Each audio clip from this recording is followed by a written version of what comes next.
I knew that Annabel wasn't well and wasn't feeling sick when she was about 4. She was diagnosed with 2 incurable digestive disorders. Being sick was pretty awful. Annabel was always struggling. She always hurt. I mostly survived off of IVs, feeding me nutrition. The day Annabel fell in the tree, we had just come back from Boston. It had been such a very dramatic trip, and that's when Annabel had said that she wanted to die and go to heaven and live with Jesus where there's no more pain. And then Annabel was having, a fairly typical day, but she was encouraged by her sisters strongly to go out and play, and that gave me some happiness that she decided to go out and play that day. I got to the tree and I kept saying, "Where is Annabel?" And they pointed to the base of the tree and said, "She's in the tree." And then they pulled me over to the hole that she had fallen through 30 feet in the air, and then reality hit. I remember that I hit my head 3 times on the way down. Annabel described heaven as just peaceful, and she said there was no pain there. The first thing I actually saw was my Mimi, who had died a couple years back, and that's how I knew I was in heaven. It was really, really bright, and I sat on Jesus' lap, and it was kind of like being suspended above the universe. And she talked to him about wanting to stay with him because there was no pain.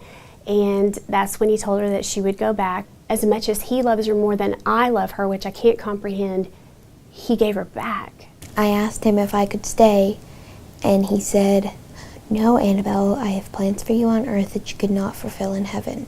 When Annabel first told me that she had gone to heaven, she wasn't forcing me to believe it. These were the facts. This is what happened. It was lighter than it was before, and but it was at night, so that didn't make sense, and that's whenever I realized the guardian angel was with me, and he told me, "I'm going to send a guardian angel with you to light the tree."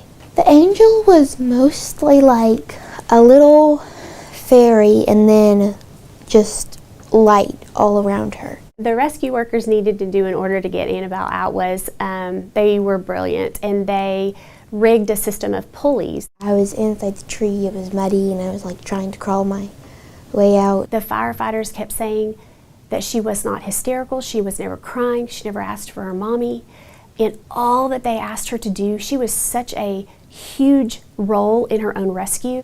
The doctors, I remember them saying that they have never had anybody fall 30 feet head first and not suffer paralysis or broken bones. Annabel's being sick and being healed, and it has strengthened our family. I had always been faithful to him, and I had always hoped he would heal me. My life has changed so much because now I can run and play and kind of make up for what I missed before.